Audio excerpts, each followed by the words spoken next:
దేవుని వాగ్దానం. ఈ ఉదయకాల సమయంలో ఈ దినం వాగ్దానం చక్కటి కార్యక్రమానికి ప్రేమతో ఆహ్వానిస్తూ బాగున్నారా? పొద్దున్న లేచారా? ప్రార్థన చేసుకుంటున్నారా? ఉదయకాల ప్రార్థన, ఉదయకాల ఆరాధన మీ కొరకు దేవుడిచ్చిన చక్కటి అవకాశం. మీ జీవితాల్లో దేవుని వాక్యానికి చోటు ఇవ్వండి, ప్రార్థన చేసుకోండి. 50 రోజులు అంత బాగా జరిగాయి కదా. మొన్న కాకినాడ ఏంటి, ముంబై ఏంటి, కంటిన్యూ జరుగుతూనే ఉన్నాయి. మీరు వింటున్నారు, చూస్తున్నారు.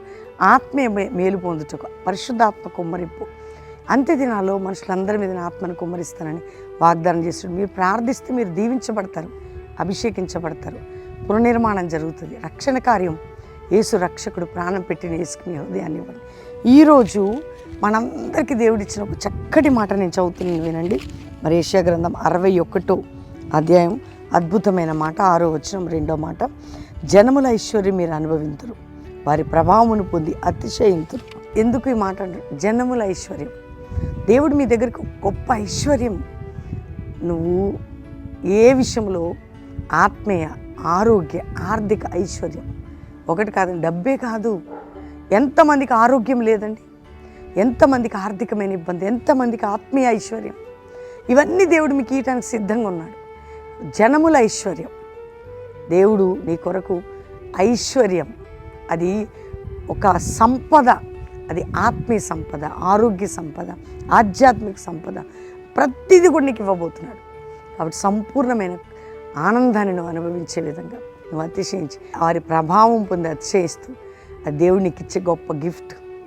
దేవుని బిడ్డ, ప్రార్థన చేసుకో. ప్రభు ఇస్తున్న ప్రతి మాటను ఎత్తిపట్టి, అవునే ఈరోజు నాతో మాట్లాడావు, ఇది నాకు ఇయ్యా. కాబట్టి జనముల ఐశ్వర్యమును అనుభవిస్తావు. ఈరోజు వాగ్దానం ఎత్తిపట్టి ప్రార్థన చేసుకో. ఆ వాగ్దానాన్ని నమ్ము. నీ యొద్దకు ఐశ్వర్యమును పంపేదను, నీ యొద్దకు ఐశ్వర్యమును పంపేదను. ఏ ఐశ్వర్యం? డబ్బే కాదండి, ఆత్మీయ, ఆరోగ్య, ఆర్థిక ప్రతిదీ అది ఇవ్వబోతున్నాడు. ప్రార్థన చేసుకుందాం. తండ్రి, ప్రతి బిడ్డని రక్షించి, రోగుల్ని స్వస్థపరిచి, వ్యాధి, బాధ, చింత, నిందలు, గాయాలు, అవమానాలు, పోరాటాలు, అనారోగ్య పరిస్థితి అన్నిటి నుంచి విడిపించి, ఏ కష్టకాలంలో విడిపించి, రక్షణ లేని కుటుంబాలకి రక్షణ, గర్భం లేని గర్భాలు తెరిచి, అప్పుల బాధ, సమస్యలు, సుడిగుండాల నుంచి, నష్ట కష్టాల నుంచి విడిపించి, ఏ దేశంలో ఉన్నా వారిని రక్షించయ్యా.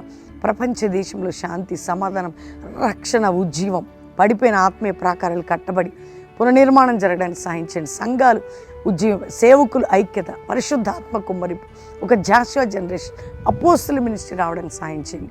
అంతేకాక ప్రభా తండ్రి, ఈ దుర్దినాల్లో ప్రతి బిడ్డని కంచి వేసి కాపాడమని, సేవకులు వారి బిడ్డల్ని ప్రొటెక్ట్ చేయండి.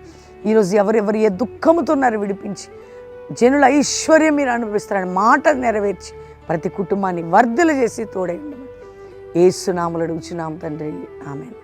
దేవుని బిడ్డలారా, ఈ వాగ్దానం అందరూ లైక్ చేసి షేర్ చేయండి, మంచి కామెంట్స్ పెట్టండి. ఉదయకాల వాగ్దానం మీరు అందరికీ చెప్పండి. మరి ఫస్ట్ ప్రవీణ్ యూట్యూబ్ సబ్స్క్రైబ్ చేసుకోండి, first Praveen official Insta follow అవ్వండి. ప్రతి శనివారం బెల్లంపల్లికి ఉద్యోగ సభకు రండి. ఎక్కడి నుంచి అయినా ట్రైన్స్ ఉంటాయి, మంచి మీటింగ్ జరుగుతుంది. పాలు పొంది, వాక్యం విని, ఆత్మీయంగా మేలు పొంది ఆదివారం కంప్లీట్ చేసుకొని వెళ్ళొచ్చు.